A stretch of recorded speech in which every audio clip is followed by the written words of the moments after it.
এমন একটা সময় আসবে না যখন আর অফারেও তুমি এই স্ট্রেটনিং করাতে পারবে না। পাড়া প্রতিবেশীর সঙ্গে বা তোমার আত্মীয় স্বজনের সঙ্গে তুমি কি পরিমাণ। নমস্কার বন্ধুরা, welcome back to my channel. তো আজকে আমাদের মামনের একটা শর্টস দেখলাম, ঠিক আছে। সেই শর্টসে বোধহয় কেউ ওকে কিছু কমেন্টস করেছে যে তুমি তোমার হাজব্যান্ডকে ওই একদিন সোনা সোনা বলে ডেকেছিল না, তো সেইটার রিপ্লাই দিল এবং যথেষ্ট উদ্ধত্তভাবে। আমার মনে হয় না সোনা সোনা বলে ও যখন ডেকেছিল সেটা কিন্তু অনেক দিন হয়ে গেছে ভিডিওটা। আসলে কি জানেন তো, মেন কথা হচ্ছে ভিউজটা বড্ড ডাউন হয়ে গেছে। কদিন একটু কন্ট্রোভার্সি বেস দিয়ে মানুষ থেকে মানে ভিউজটা তো দারুণ হয়েছিল, তো এবার ভিউজটা ডাউন হয়ে গেছে, তো সেই ভিউজটাকে তো এবার আপ করতে হবে।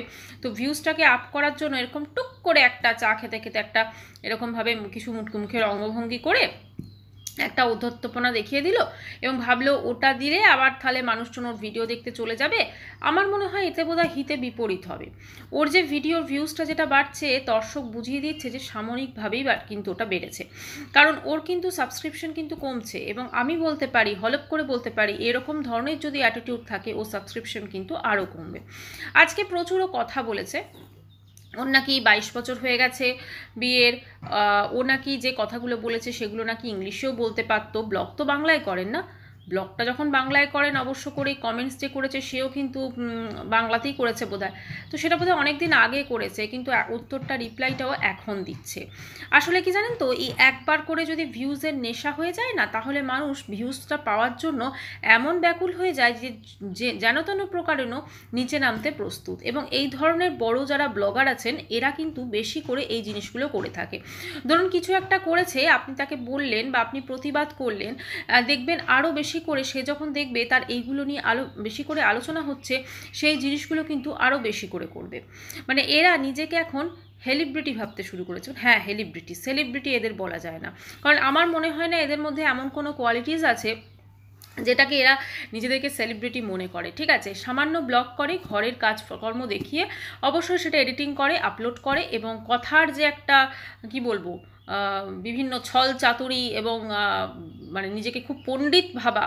আমার মনে হয় না ও এমন কিছু পড়াশোনা জানে। হ্যাঁ, ও যেভাবে নিজেকে পণ্ডিত মানে মানে জানে আর কি, বা দেখায়, সেটা কিন্তু এমন কিছু যে পুঁথিগত বিদ্যা যে ওর কম সেটা বোঝাই যায়। এবং ও যে বললো না যে এটা আমি ইংলিশও বলতে পারতাম, তো একজন কমেন্টস করেছে যে এইটা বোধহয় ওর মেয়ে লিখে দিত তারপরে বোধহয় বলতো।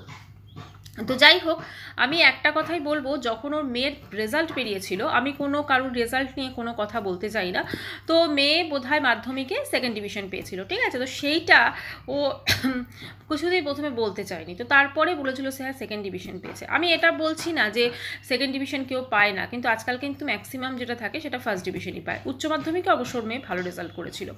তো যাই হোক, আমি একটা কথাই বলবো যে নিজেকে এতটা বেশি ঔদ্ধত্য দেখাচ্ছে এবং এতটা বেশি মহান ভাবছে, এবং ভাবছে বোধহয় এই ধরনের যে মানে মানুষকে কন্ট্রোভার্সি ছুড়ে দিলেই ওর ভিউজ বাড়বে, কিন্তু সেটা কিন্তু খুব সাময়িক একটা টাইমে বাড়বে, তারপরে কিন্তু সেটা আর বাড়বে না।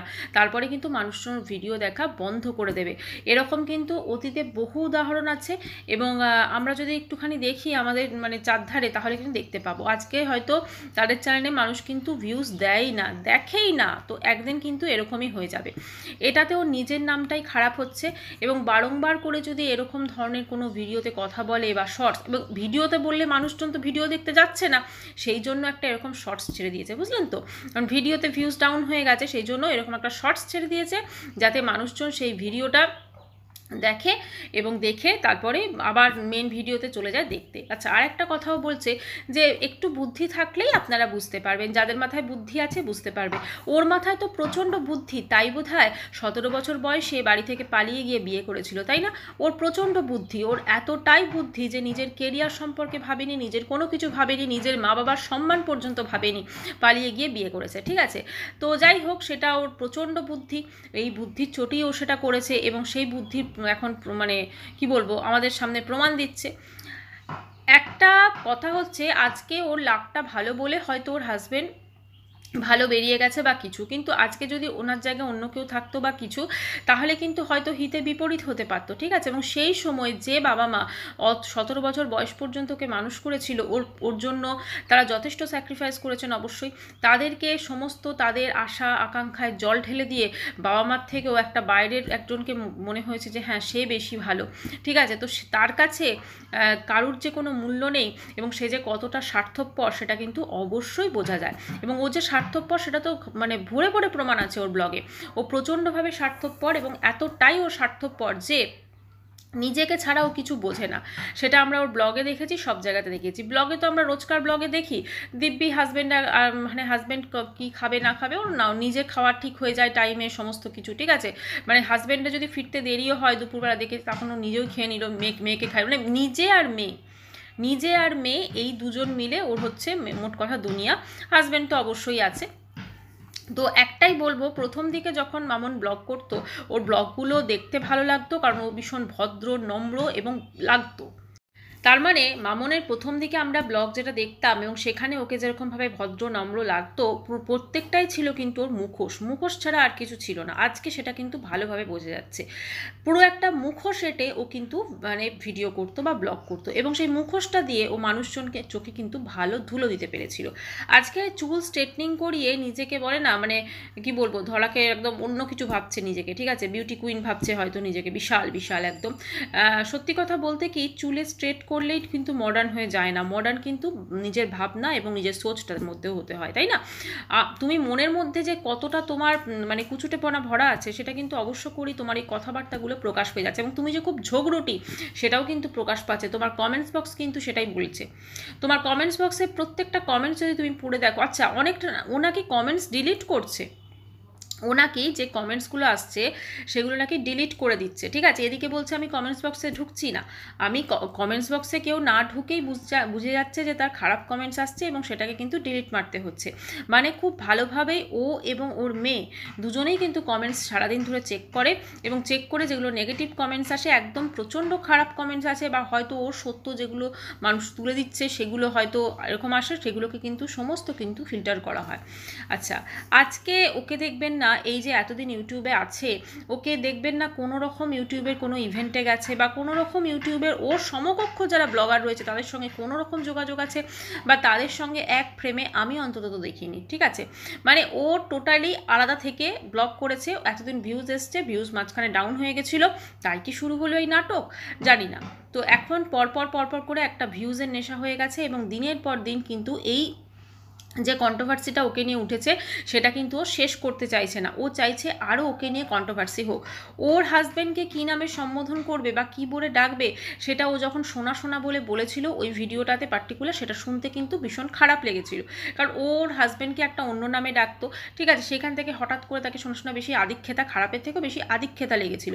তো সেই আদিক্ষেতাটা মানুষজন সহ্য করতে পারেননি, তোর কমেন্টস বক্সে উগড়ে দিয়েছে, সেটা খুব স্বাভাবিক, তুমি এতদিন কিছু বলনি। আর এখন দেখবেন ও যা কিছু করছে ভীষণ লোক দেখিয়ে করে, সে পার্লারে যাওয়া হতে পারে, সে ওর হাজব্যান্ড অ্যাওয়ার্ড পাচ্ছে সেটা হতে পারে, বা সে যা কিছু করছে ভীষণ লোক দেখি করছে, মানে এই নিজেকে প্রমাণ করতে চাইছে যে সে বিশাল। কিন্তু আমি তো বলবো ওর মধ্যে কি কোয়ালিটিস আছে, ও এমন কি করতে পেরেছে এতদিন এই ব্লগে, কতগুলো মানুষকে বোকা বানানো ছাড়া আর কি করতে পেরেছে সেইটাও একটু নিজেকে দেখুক, নিজেকে দেখলেই তাহলে বুঝতে পারবে। আজকে ও নিজেকে এমন বড় কথা, এবং এই তো হলো জ্বলন নিয়ে এত কন্ট্রোভার্সি হলো, এই যে বলেছি বেশ করেছি নিয়ে এত কন্ট্রোভার্সি হলো, আবার একটা ছুড়ে দিচ্ছে যাতে ভিউজটা একটু আপ হয় নাকি।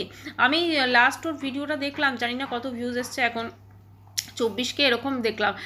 তো যাই হোক, এখন বোধহয় আরও ভিউজটা বেড়ে যাবে। তো ভিউজ বাড়ানোর জন্য মানুষকে এরকম কন্ট্রোভার্সি ছুড়ে দিতে হচ্ছে, ওয়াইটিতে এসেছি কী তাহলে মানে অবস্থা না, মানে কতটা তাহলেও নিজের পপুলারিটি পেয়েছে ভাবুন খারাপের দিক থেকে। অবশ্য নেগেটিভ পাবলিসিটিও কিন্তু একটা পাবলিসিটি, অনেকে চায় যখন পজিটিভ পাবলিসিটিতে তার ভিউজটা বাড়ে না তখন চায় নেগেটিভ পাবলিসিটি হোক, এবং নেগেটিভ পাবলিসিটি হয়েই কিন্তু তার ভিউজটা আপ হোক, সেটা যেভাবেই হোক।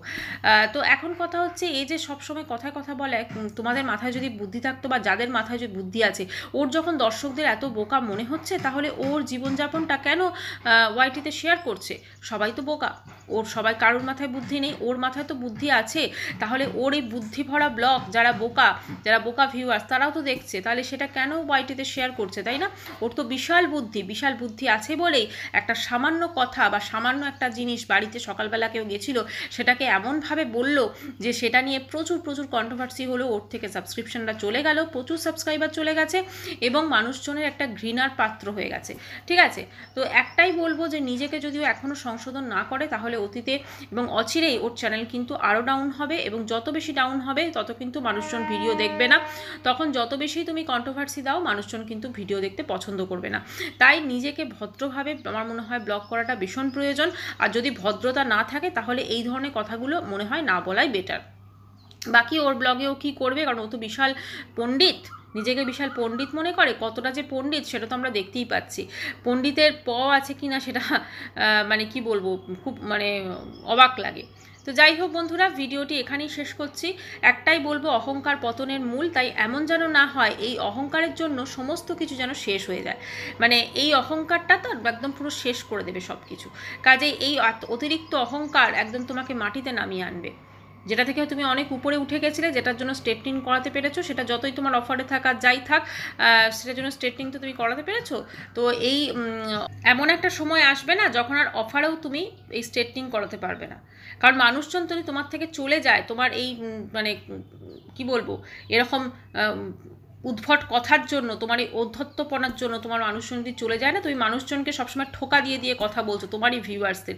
তুমি ভুলেই যাচ্ছ যে তোমাকে যারা দেখছে সেই মুহূর্তে হাজারটা ভিউয়ার্স দেখছে, লাখ ভিউয়ার্স দেখছে যদি দেখে থাকে। তো সেখানে কিন্তু মানুষজন অসন্তুষ্ট হচ্ছে স্বাভাবিকভাবেই। তো কাকে এত অ্যাটিটিউড দেখাচ্ছ, কি এমন মহান কাজ করে নিয়েছো, তাই না? এত অ্যাটিটিউড কিসের, কি এমন মহান কাজ করে নিয়েছো যে তোমাকে ক্যামেরার সামনে এসে এতটা অ্যাটিটিউড দেখাতে হচ্ছে, তাও একটা সামান্য ব্যাপারে?